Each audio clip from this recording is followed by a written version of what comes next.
What's up, everybody? Fresh off of work.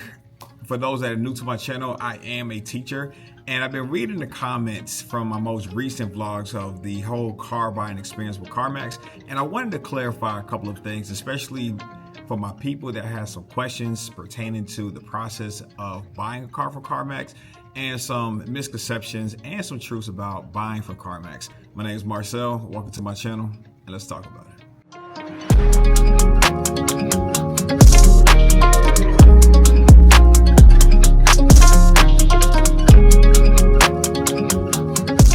In April of 2018, fresh after my wife and I got married in March, I went to CarMax to purchase a new car. I had a dream car, an Audi Q5, particularly the 2015 model. One day, Jamila and I, my wife and I, decided to go to CarMax, and she told me, baby, this is the time. Get the car that you want. Because I was in between of getting like a Nissan or maybe even like a Lexus, high on the Nissan roads, because Jamila and I at that time were doing some heavy road trips. When I say heavy, I mean Atlanta all the way down to Miami. But I had some non-negotiables. It had to be a road that came with a sunroof. They didn't have that option. So Jamila said, there's literally your dream car right here. Why not just get what you want? It has the sunroof and it has some extra specs that you did not know that you even perhaps maybe even consider as being a non-negotiable. My first experience with CarMax was really good. I had a really good sales rep. He was very clear upfront. The whole no haggle price, I understand everyone's not a fan of, but the car that I got was at a reasonable price. Just because you go to CarMax does not mean, hey, this car is overpriced and I'm just gonna settle for it. No, you could always shop around. One CarMax to another CarMax. I went in Audi. I went to 3 Audi dealerships, but I eventually came back to CarMax. I'll talk about that in a second. But you can shop around. Don't feel like you can't. But what I would recommend doing from my experience, one, do a lot of due diligence with the car that you want. Know about some of the recalls. Know about some of the common issues that are with that particular brand, model, and year of that car. So that way you know where you are getting into. Know what it's going to cost for the insurance. You can do a rough mock estimate online with Progressive, Geico, Allstate, Liberty Mutual. All of these insurance companies allow you to do a mock run, so you can know monthly what that 6 or 12 month premium would be, so that way you can factor it into your costs. The first car that I bought was from CarMax again, was an Audi 2015 Q5.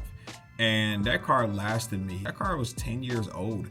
I got it up to 133, roughly, 1,000 miles. And for an Audi, I think that's pretty amazing. I know people in the comments of the previous video was like, man, you should have just got a Toyota so you can get up to 250,000 miles. I'm not interested in getting a car to 250,000 miles.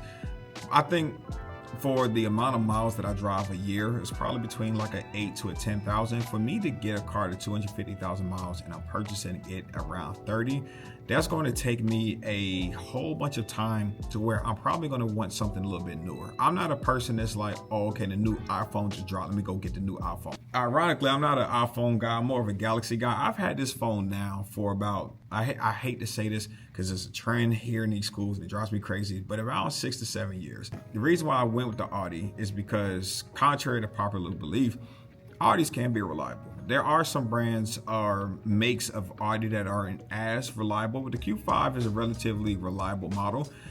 It may not get me to the 250,000 mile mark, but it is a car that I wanted. And I went on the CarMax. When it was time for me to get the new one, I had some non-negotiables.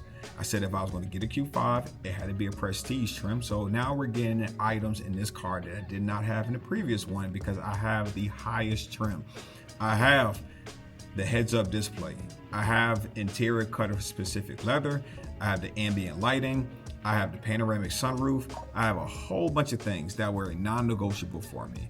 And when you shop on CarMax, you can go ahead and click on these different items. So, hey, this is what I want. These are my non-negotiables. Now it's time to shop around. There were some cars that I was looking at that were elsewhere to where I transferred them into a much closer place. I try to stay within a certain mile limit so it could be free shipping, because I didn't want to pay $100 or $1,000 for a car for it to be shipped from like across the country, and I wasn't 100% committed into buying that car, so kind of keep that in mind. Secondly, what I would highly recommend, if you find a car that you really like, obviously you want to test drive it. I say, if you find a car on Monday, go ahead and set that test drive date for like a Friday or a Saturday, because CarMax allows you, for the most part, the car that I purchased ironically was a little bit shorter notice for the window, but most of the time if appointments are available, you can reserve that car for a test drive at least 7 days in advance. I highly recommend doing that. So in the in-between time, I'm constantly doing research on that car, make, brand, and model. What are the common issues? What is Kelley Blue Book saying that this car is worth? Because everyone's complaining, saying, hey, CarMax is overcharging for these cars. I had that experience with Audi where they were overcharging for the cars and for the extended warranty, which I'll talk about in a moment. I know everybody's not a proponent of the extended warranty, but I am, and I'll tell you why in a second. But that also in that 7-day period allows me to do a pre-qualification, not a pre-approval. A pre-qualification will not damage your credit. It does not get pulled up as a hard inquiry. It does do a soft one, but it will not impact your credit. I did a soft inquiry pre-qualification with CarMax. I did one with Audi, and I also did one with Capital One. Now, Capital One is going to be really, really good to do. So once I got my pre-qualification numbers through the Auto Navigator with Capital One, I was able to take that number when it was time to run the credit as a hard report, a hard pull with CarMax, and now we had a side-by-side. CarMax was lower than Capital One. Sometimes it could be the same, it could be slightly opposite, but for me, CarMax was the cheaper option, and I went ahead and financed with CarMax. So I had a trade-in value, I had money down, I have good credit, I got the rate that I really, really wanted, but I understand the look of people who go to CarMax have bad credit. That's not the case. I have excellent credit. When I say excellent, I'm like almost maxed out. So don't think that if you have good credit, you can't go to CarMax. No, it's just that every single dealership, you are going to have to do your due diligence, because you can get the short end of the stick no matter where you go. CarMax, because it's a used place, right? A used car. There are going to be certain things about the car that you want to do research on, such as the history of the car. So let's just say I found a car, CarMax, it meets all the qualifications that I want, all of the specs.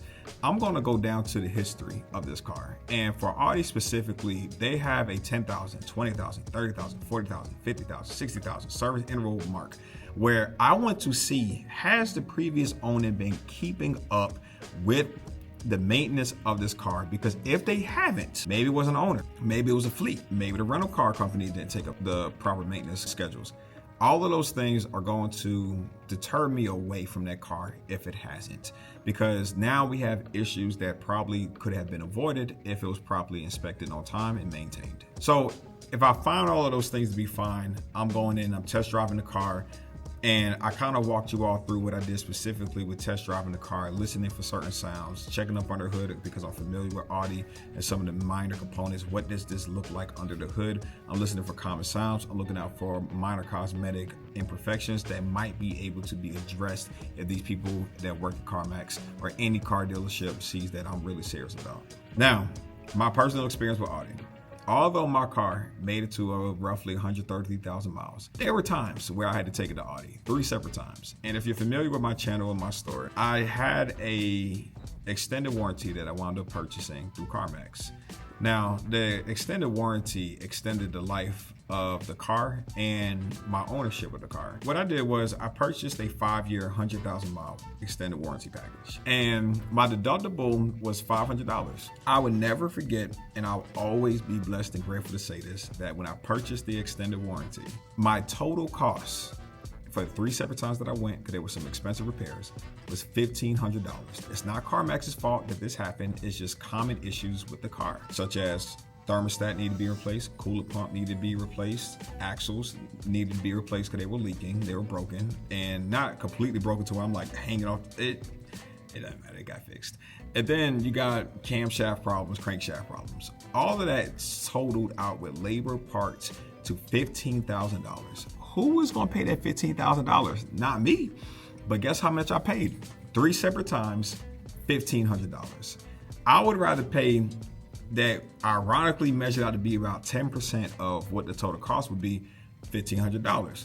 The second time around, I didn't choose the $500 option. I got the paper to where I can choose the CarMax option that I wanted. I went with the $200 deductible because the $200 deductible was like a little bit more than a $500 deductible. So I said I'd rather, in this same example, pay $600 instead of $1,500. And it didn't make a significant difference on the car. It just raised up the price monthly, maybe by like around 10 bucks. And I was like, I'd rather pay an extra 10 than potentially an extra 300. Because with these German cars and even these American cars, because we're not going to act like America produces the greatest quality of cars, it's not an if, it's a when. And when you plan on driving your car for a really, really long time, I would love to have my car for a really long time. Again, the goal is not 250,000 plus miles. If I can get it there, thank God to be able to do that. But if not, I know that there are going to be things in between that I can cut the cost, not in a bad way, but I can save money and give the extended warranty. Now, not every extended warranty is created equally. Fidelity is a good one. CarMax typically is going to provide you, just do research and ask questions. Sometimes it's with Fidelity, sometimes it's with other groups, and just ask them, hey, who is your car extended warranty through? I'll get on the phone with said audience, say, hey, do you all recognize this extended warranty? Call that extended warranty and say, hey, if I have an issue, can I take this to Audi and you all 100% complete it? Because sometimes it's like a partial. So just kind of get into the fine details of what you need. And last but not least, don't go buying a car that's outside of your budget. I think right now, even if I go to Google, and according to Google, it is approximately $745 for a new car, $521 for a used car. Y'all, we not out here, unless you have like a whole bunch of money, we're not trying to pay close to $800. I know sometimes people say, I would never buy a used car. For what? For why? Why spend almost $1,000 of your paycheck, the job that you trade your time for money, to pay for almost $1,000 for a car a month? So stay within your means as always, but do your due diligence and get the best car for you. Stay within your price range, do your research, get that extended warranty as an optional package. I recommend getting it if it's a really good one, so you don't have to spend boohoo amount of money down the line. And don't worry about what anybody else says. I'm 2 for 2 with CarMax. I had 2 good experiences, and I hope that this video brought some clarity. Now, the premise of this video is that there were some scratches on the car, and they didn't take care of the car. They put regular gas in the car right before, because they fill it up for you, and it triggered the check engine light. But the check engine light hasn't been back on.